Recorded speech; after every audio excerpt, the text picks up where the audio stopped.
our patch. The hardest thing in the whole mission was to figure out what the patch was going to be like. And the night before launch, going out, launch morning, after breakfast, everybody anxious to get strapped into the vehicle. We did have to get used to getting up very early to support the early schedule.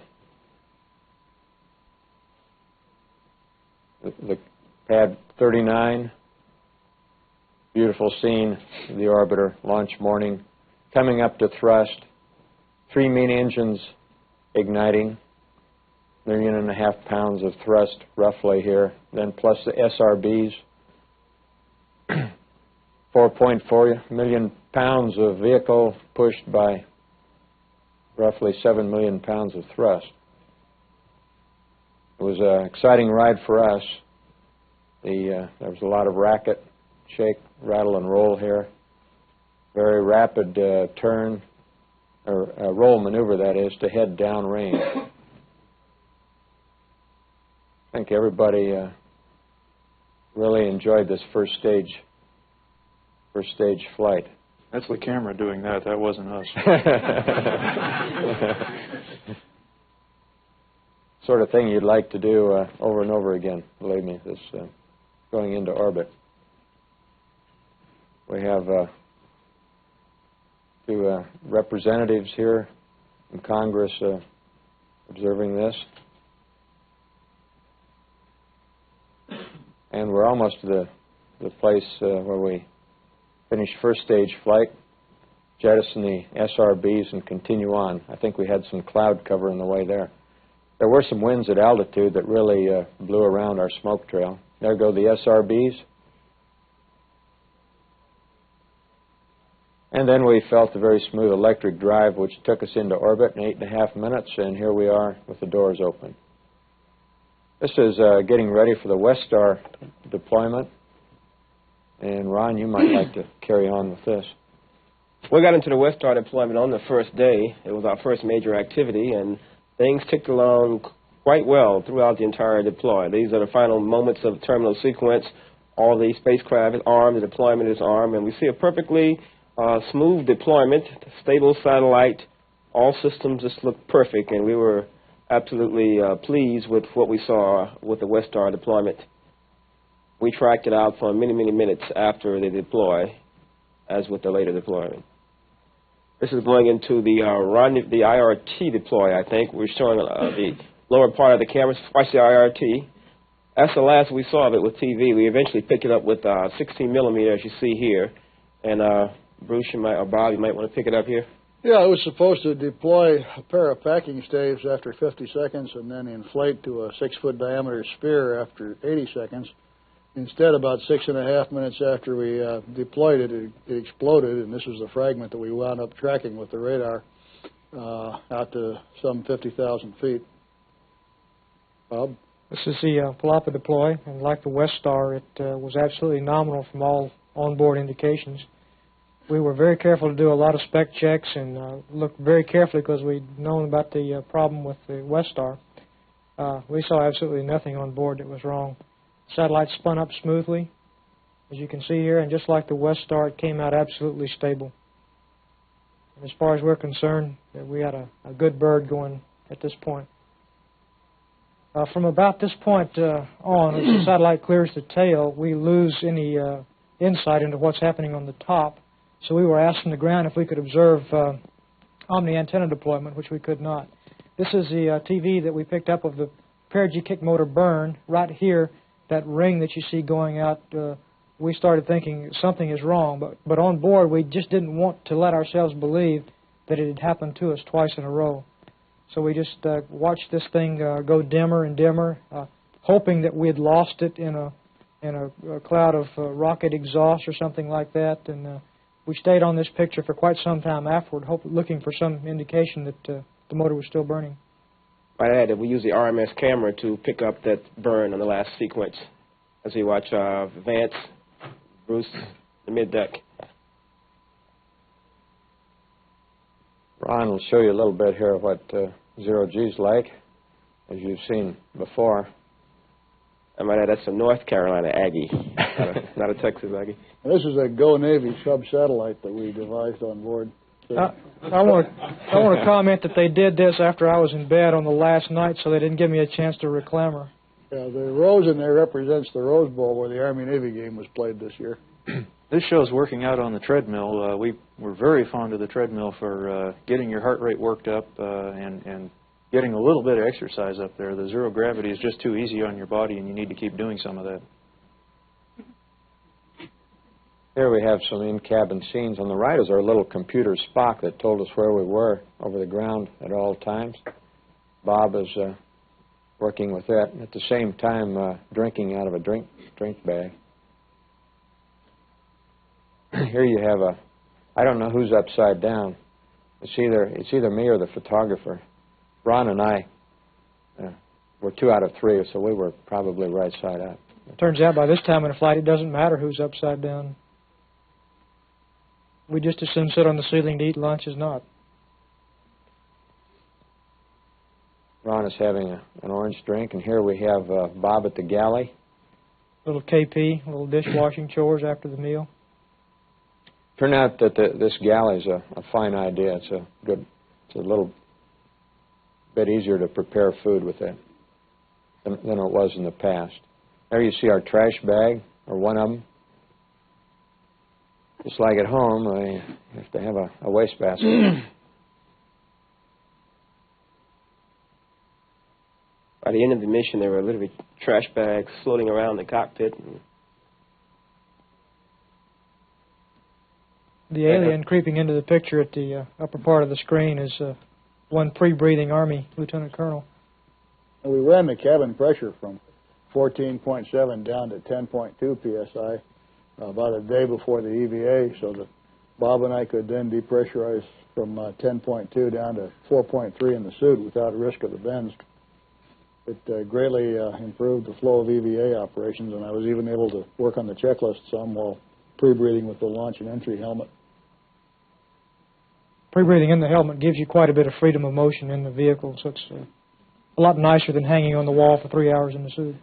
That's a little sound slate, a lot of movie production, big movie production going on this flight.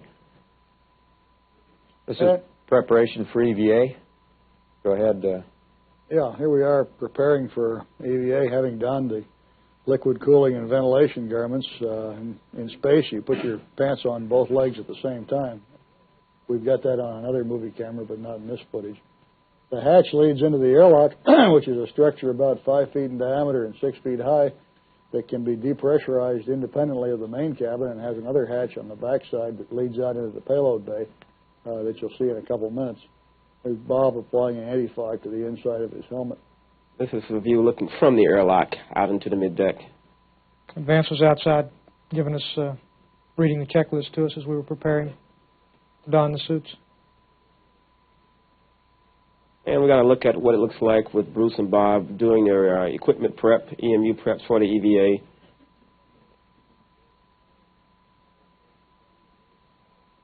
Preparation for the EVA went all very well, completely nominal. All the there are many more checkouts on the suits now than we used to have, and they were flawless. This is coming out the hatch. That was the outer thermal hatch, the inner one having, the structural hatch having been opened a few minutes earlier. Basically, we came out and picked up a 35-foot self-tending tether reel right above the hatch, the task you see me doing here, and then separated left and right to start on our respective tasks. My first task was getting the port side MMU ready to fly and checking it out and starting into a check flight, followed by some translations up and down the payload bay and some longer range translations. The light on the back of the MMU is a locator light in case we got to flying around in the darkness, so Vance could keep an eye on where we were.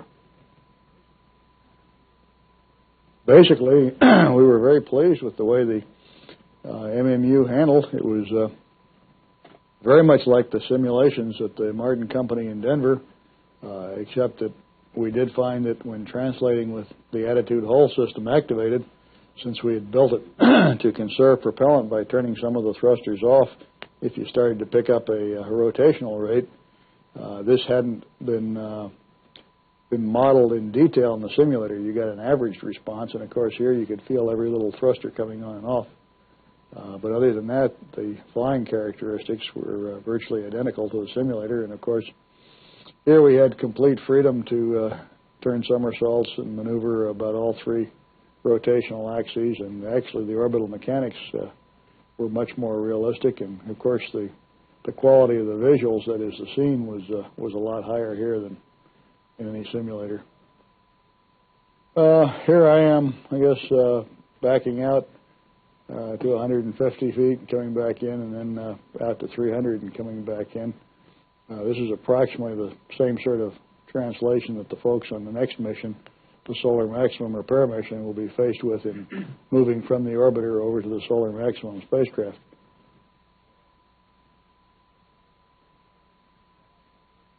It was interesting seeing Bob and Bruce go out to 300 yards. We had some qualms about it before the flight. We were concerned to have a naturally human being out that far untethered, but we had backup procedures to go get them if anything went wrong with their equipment. So by the time flight came along, we were quite happy with the idea, and it turned out to be not bad in practice. This is some footage of the manipulator foot restraint in operation. Basically, this is a foot platform type device that is held on the end of the remote manipulator arm and serves as a mobile work platform.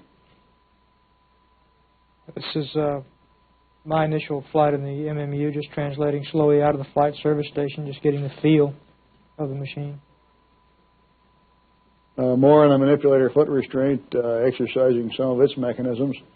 This was used to conduct a repair task simulating the repairs of the electronics box on the Solar Maximum Repair Mission. And we also made some measurements to determine the amount of force that can be input before backdriving the manipulator arm. In the lower left center, you can see the fisheye lens of the Cinema 360 camera that was mounted in a getaway special container in the payload bay. And the film footage from that has just been received back at the planetarium in Jackson, Mississippi, and it's supposed to be quite good, although we haven't seen it yet ourselves. I believe this particular sequence was taken at the end of the manipulator foot restraint activities on the first EVA or spacewalk, and shows me being positioned back up by the stowage container by Ron, who's inside driving the arm. And you might want to say a few words about the... Yeah, I should add that we reduced this task to some very simple commands and communication between Bruce and myself and Bob. And it was necessary to be quite precise and understand exactly what we both intended, but it was in fact very simple, as long as that communication was well established. This was a pretty unusual maneuver here, going to the forward bulkhead of the payload bay, and it took some little acrobatics to see those guys when they're positioned that far forward in the payload bay. But it worked out quite smoothly, and we were able to get them positioned exactly where they wanted to go. And that manipulated foot restraint turns out to be a very convenient, useful workstation.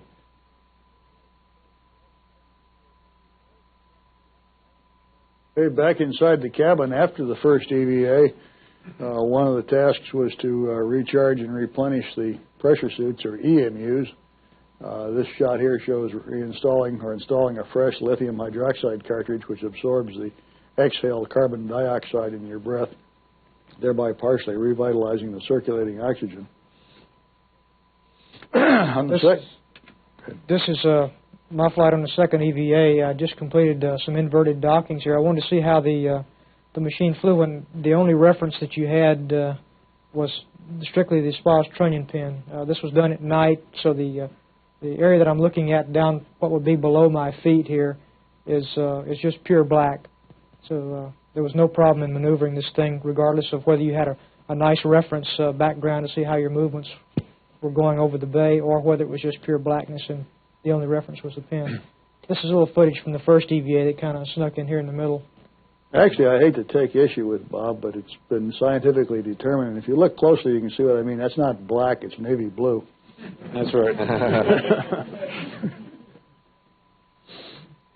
Again, the second EVA, the device on the front of the MMU, which I can't see here right now, we'll see again in a minute, the so-called T-pad or trunnion pin attachment device, which is being operated by the MMU pilot here, is a device which is adapted to grab a trunnion pin on the Solar Maximum spacecraft that was not ever intended to be used as a means of capturing or controlling the spacecraft, but was a handy structural point normally used for lifting it on the ground or supporting it in the orbiter.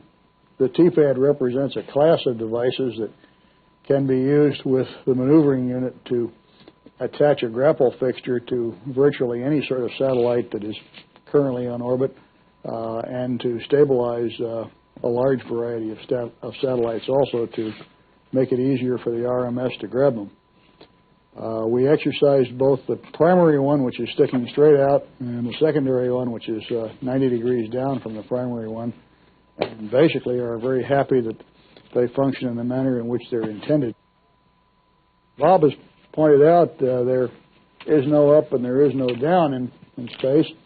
In the simulators, you can do this same sort of maneuver, even underwater, but when you do, it's still fairly uncomfortable. All the blood rushes to your head because you really are upside down in 1G, and although you can do it, you don't like to fly around upside down for too long. In space, there is none of that feeling of uneasiness. Once you're accustomed to seeing the Earth rushing by at 4 miles per second, and you concentrate on the orbiter and or the SPAs, your references at hand, you feel quite comfortable flying around at the relatively slow velocities with respect to them. It's sort of like two rather fast airplanes flying formation on one another. The reason for the slow movement here is primarily fuel. It takes a given amount of fuel to start you and a given amount of fuel to stop you. And the faster you go, the more fuel you expend. So we tend to move kind of slowly to conserve fuel. So this is all the equipment that will be needed for the next mission, the satellite repair mission. And we felt that we filled those squares qualification of the equipment-wise that are required to say that one can go repair, the next mission can go repair satellites.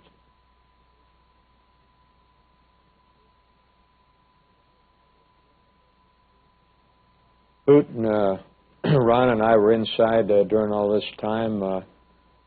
Hoot was taking care of the ship. Any little problem that came up with the ship's systems, he got a lot of good photography. You'll see the stills later. I think he'll probably be Photographer of the Year based on some of those great EVA stills.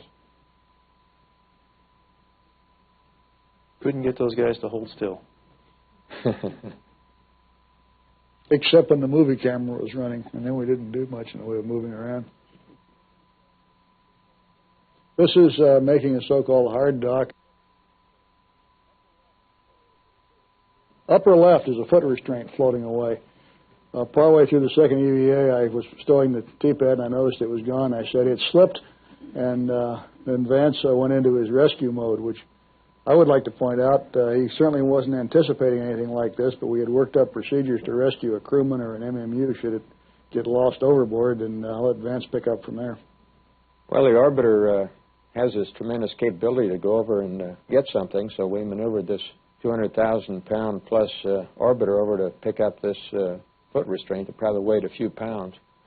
And it was fairly easy to do this, and we lucked out in that we demonstrated that you could go rescue a crewman in the same way we rescued the foot restraint. I guess it got about 40 or 50 feet away before you closed to bring it within my grasp there. That's right. Here we're closing the payload bay doors. About time to come home. We had spent nearly 8 days in orbit. You can see the doors are very flexible. They worked beautifully. As a matter of fact, we thought the orbiter Had a few minor things go wrong, but they were only minor. It just performed magnificently. We're coming up on the entry sequence, and what you're going to see right away, we are on the dark side of the Earth, but the sky around us is glowing red from the heat of re-entry as we're coming down. They're like being inside a blast furnace. That's the view. What you're seeing is out the windows of the orbiter, and this is the very hot plasma surrounding the orbiter as we come back down. We saw that from about 24 times the speed of sound down to 11 times the speed of sound. And here we are coming over Florida. The long-range camera's on us. The body flap is down quite a long ways. The machine is still supersonic. And now you can see the underside. Looks like an arrowhead, which is has very small wings for such a big vehicle. Here we are coming around the hack, as we call it, a circle to line up for the straightaway, just prior to landing at Kennedy Space Center. That runway didn't look near as big from there, by the way, as it had looked from on the ground. These are lights that we use for lineup. We also have automatic guidance on board that helps us, but of course, we were manually flying the machine from about 9/10 Mach number on down. Yeah, Vance won't say so, but as you see on a second, 2 red and 2 white lights means you're right on the glide path. But he did a super job of bringing the airplane in and landing it. It was 2 red and 2 white. I think it was a real thrill for all of us. We really enjoyed being able to come into the Cape. On the left, you see another light used for reference. Here, the gears coming down. Hoot put it down at about 400 feet. The ground cameras have us coming over the threshold here. A little bit of ground fog, but not enough to bother.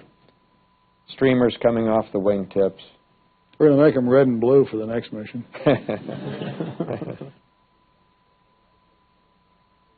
And the nose coming down, and then braking. We just did light braking. We used up a large part of the runway, but we didn't really need to.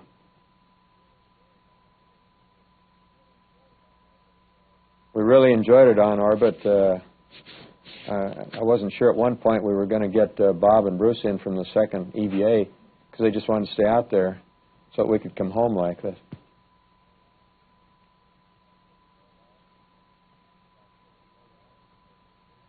And the rollout, and after about 30 minutes, we came down the stairs. We weren't in a big hurry because we wanted to get our land legs back. Met Mr. Abbey, our boss.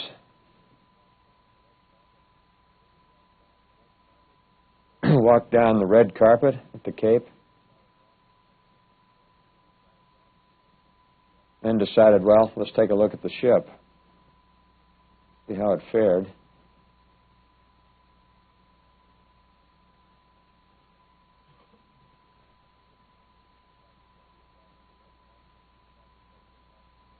And we decided we'd better get back on the red carpet again.